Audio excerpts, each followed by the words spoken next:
Olá, turma, tudo bem com vocês? Hoje eu vou apresentar um livro incrível, Menino de Engenho, de José Lins do Rego. Tem histórias incríveis que vai fazer muita gente lembrar da sua infância, como histórias de fantasmas e de lobisomens. Nesse livro aqui tem de tudo, não é só sobre as fazendas de engenho, é sobre a infância, porque o narrador conta uma parte da sua infância. Para quem é novo aqui no canal, eu sou Álvaro Nobre Júnior e seja muito bem-vindo ao cantinho mais aconchegante para quem ama os livros. E se você gosta de conteúdo literário e quer se manter atualizado com as melhores dicas de livro, deixa aquele seu like e segue aqui e se inscreva aqui no canal para se manter atualizado com as melhores dicas de livro. Deixou aquele seu like, se inscreveu aqui no canal? Então bora para o vídeo.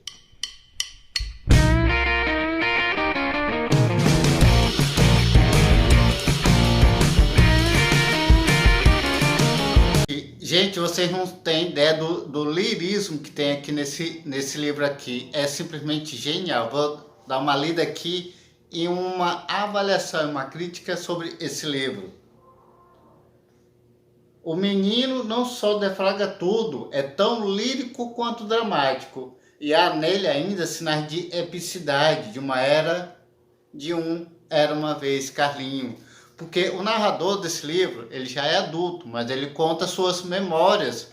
Ele começa, na verdade, com a morte da sua mãe. Ele vê sua mãe ali deitada no chão e seu pai em cima dela.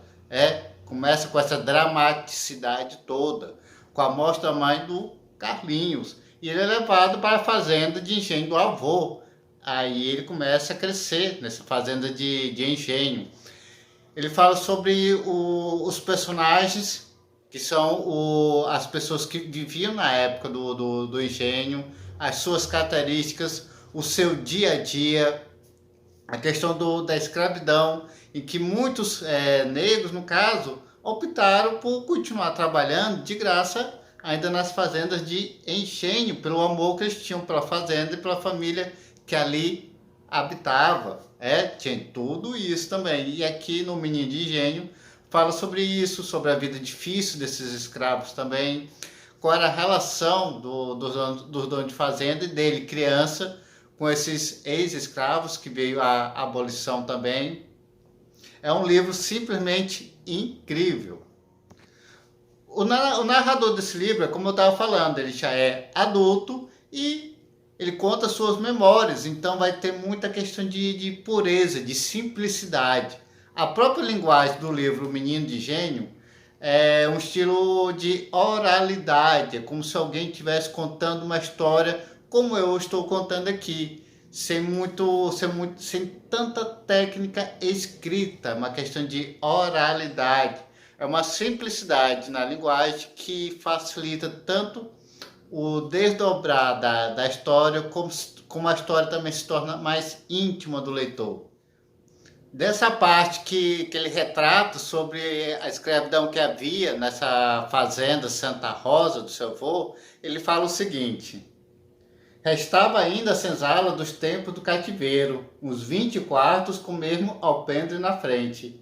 As negras do meu avô, mesmo depois da abolição, ficaram todas no engenho. Não deixar a rua, como elas chamavam a senzala.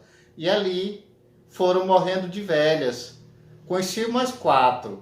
Maria Gorda, Generosa, Galdina e Romana. O meu avô continuava a dar-lhes de comer e vestir, e elas trabalharem de graça com a mesma alegria de escravidão. Ali vivíamos misturados com eles, levando carão das negras mais velhas, iguais aos seus filhos moleques, na partilha de seus carinhos e de suas zangas. Nós éramos seus irmãos de leite. Pois é, o pessoal fala tanta coisa, mas fala sem ter convivido, sem ter tido a experiência. Aqui não, aqui Carlinho teve a experiência de viver entre as pessoas que eram escravos na fazenda do seu avô também. Outra coisa que eu achei muito interessante que fala aqui, Menino de Engenho, são as histórias de fantasma, de lobisomem, aquelas coisas que a gente acreditava muito na infância como fantasma. A gente ia muito para a pracinha à noite contar história de fantasma e saía da pracinha com medo dos fantasmas, das histórias que nós inventávamos para contar para os nossos amigos. Aqui também falo sobre isso, sobre essa questão da infância, da inocência que se tinha naquela época. Naquela época, o período era muito difícil, mas as pessoas não eram tão duras igual são hoje. Hoje sim, que as pessoas realmente são bem mais duras, ó, do que antigamente. E essa coisa da infância que é muito interessante, porque realmente quem nunca foi para a pracinha contar história de fantasma, saiu com medo das histórias de fantasma e de histórias de assombração, olha, não teve infância. Quem não contou história de fantasma e não brincou de salada mista não teve infância. É um livro que, sem dúvida nenhuma, vale muito a pena a leitura, pelos detalhes da fazenda de enchente que existia na época, sobre os castigos que haviam, sobre como eram feitos o pagamento. Aqui falo sobre a questão das fazendas de enchente da Paraíba, como é que eram feitos os pagamentos, como é que era o convívio da família que era dona da fazenda de enchente com os funcionários. Tudo aqui vale muito a pena, tem uma dramaticidade, um lirismo que é incrível. Tem alguns críticos que consideram José Lins do Rego como o maior escritor regionalista. Só que assim, eu fico um pouco na dúvida, porque o Brasil, nosso país, teve muitos escritores regionalistas muito bons, como o Jorge Amado, teve o Érico Veríssimo, teve o Graciliano Ramos, teve Raquel de Queiroz, teve bons escritores, o Brasil ele teve e tem bons escritores regionalistas.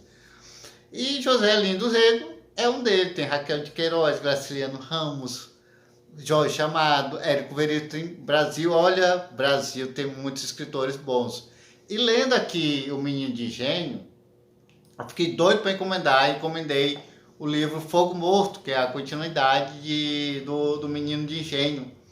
Eu lendo esse livro notei por que no exterior o escritor brasileiro faz tanto sucesso. Gente, tem um lirismo, o escritor brasileiro tem um lirismo, aliás, o brasileiro em si, ele tem um lirismo, uma ternura, que lá fora quase ninguém tem. Essa ternura, esse aconchego, esse calor humano em tudo o que faz, tanto para escrever um livro, como para trabalhar, como para conviver com outras pessoas, só o brasileiro tem.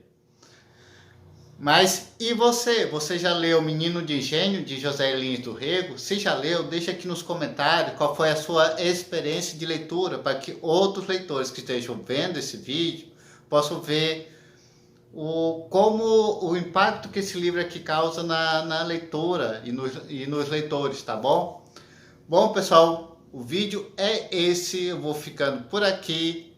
Até mais e eu aguardo o seu comentário, tá bom? Até mais!